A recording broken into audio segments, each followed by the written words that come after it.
Hello बच्चों, Justin study care में आपका स्वागत है। आप देख रहे यूट्यूब पर जस्टिन स्टडी केयर। आज हम बात करेंगे बच्चों क्लास 10 से हिस्ट्री सब्जेक्ट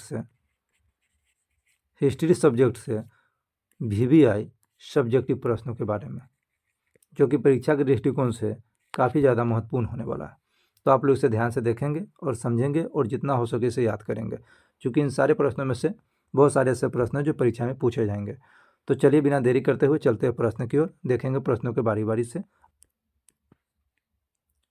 चलिए देखेंगे पहला प्रश्न क्या कह रहा है, पूंजीवाद क्या है। पूछा जाए आपसे पूंजीवाद क्या है, तो इसका आंसर लिखेंगे कल कारखाने एवं उत्पादन के सामानों का स्वामित्व। स्वामित्व का मतलब होता है मालिक होना, ध्यान रखिएगा। व्यक्तिगत हाथों में रहना ही पूंजीवाद है, अर्थात पूंजी का स्रोत व्यक्ति विशेष के हाथों में होता है, उसे ही पूंजीवाद कहा जाता है, ध्यान रखिएगा।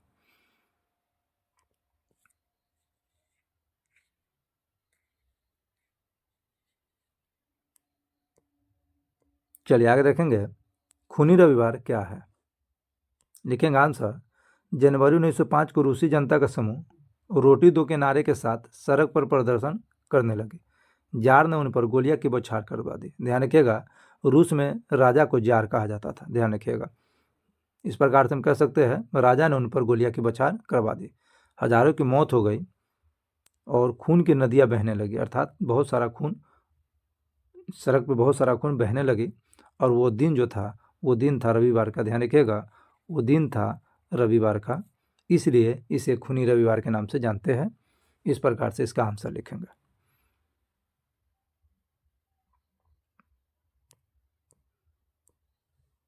चलिए आगे देखेंगे, अक्टूबर क्रांति क्या है। लिखेंगे, लेनिन के नेतृत्व में रूस के जार के खिलाफ तख्ता पलट का निश्चय किया गया। पेट्रोग्राड के रेलवे स्टेशन, बैंक, डाकघर, टेलीफोन केंद्र, कचहरी तथा अन्य सरकारी भवनों पर अधिकार कर लिया गया। क्रेंस्की भाग गया। इसे ही अक्टूबर क्रांति कहते हैं। ध्यान रखिएगा, यह जो हमने प्रश्न करवाया 2 अंक का प्रश्न है, ये भी 2 अंक का प्रश्न है, और इससे पहले जो मैंने करवाया वो भी 2 अंक का प्रश्न है, ध्यान रखिएगा। और 2 अंक के जो भी प्रश्न होंगे उसका आंसर छोटा छोटा होगा, ध्यान रखिएगा। चलिए आगे देखेंगे, सर्वहारा वर्ग किसे कहते हैं। ध्यान रखिएगा, यह प्रश्न काफ़ी ज़्यादा VVI प्रश्न है, ध्यान रखिएगा। यह प्रश्न भी 2 अंक का है। देखेंगे, सर्वहारा वर्ग किसे कहते हैं।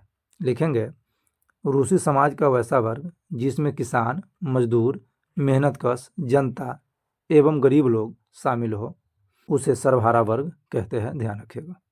चलिए देखते हैं आगे, क्रांति के पूर्व रूसी किसानों की स्थिति कैसी थी। यह प्रश्न भी काफ़ी VVI प्रश्न है, ध्यान रखिएगा। यह प्रश्न भी 2 अंक का है। लिखेंगे आंसर, क्रांति के पूर्व रूसी किसानों की स्थिति बहुत ही दयनीय थी। खेत छोटे छोटे और पुराने ढंग से खेती करते थे और करों के बोझ से हमेशा लदे रहते थे, ध्यान रखिएगा। आगे देखेंगे, लघु उत्तरीय प्रश्न है। इन प्रश्नों का उत्तर कम से कम 60 शब्दों में देना है, ध्यान रखिएगा। चलिए देखते हैं प्रश्न क्या कह रहा है, रूसी क्रांति के किन्हीं 2 कारणों का वर्णन करें। ध्यान रखिएगा, यह प्रश्न भी बहुत ज़्यादा VVI प्रश्न है।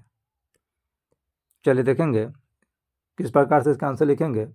रूसी क्रांति के 2 प्रमुख कारण निम्नलिखित हैं। लिखेंगे कारण नंबर 1, क्या लिखेंगे, जार की निरंकुशता एवं अयोग्य शासन।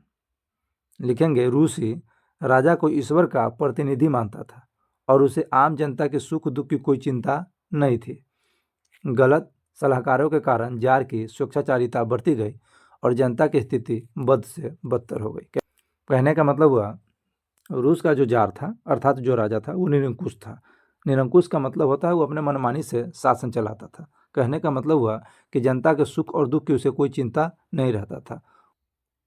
चलिए लिखेंगे कारण नंबर 2, क्या लिखेंगे, कृषकों की दयनीय स्थिति। कृषक अर्थात किसान, खेती करने वाले किसान। रूस में बहुसंख्यक कृषक ही थे।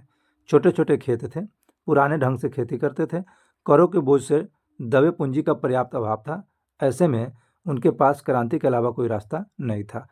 अतः हम कह सकते हैं यही 2 कारण जो प्रमुख कारण हैं जिसके कारण रूस में क्रांति हुआ था, ध्यान रखिएगा।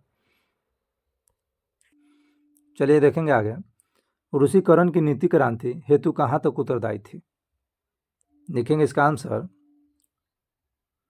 क्रांति के अनेक कारणों में रूसीकरण की नीति भी एक प्रमुख कारण था।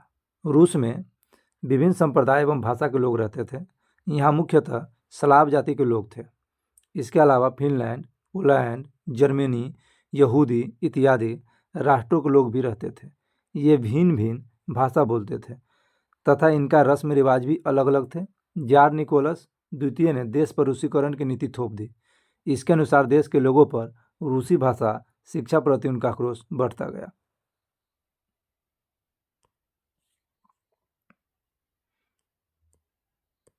चलिए देखेंगे आगे। साम्यवाद एक नई आर्थिक एवं सामाजिक व्यवस्था थी। कैसे लिखेंगे इसका आंसर किस प्रकार, ध्यान दीजिएगा। चलिए इसका आंसर किस प्रकार लिखेंगे, देखेंगे आप लोग। साम्यवाद निश्चित रूप से एक नई आर्थिक एवं सामाजिक व्यवस्था थी। इसके अनुसार कार्य के अनुसार वेतन, इस व्यवस्था में उत्पादन के सभी साधनों, कारखानों तथा विपणन में मजदूरों का एकाधिकार था।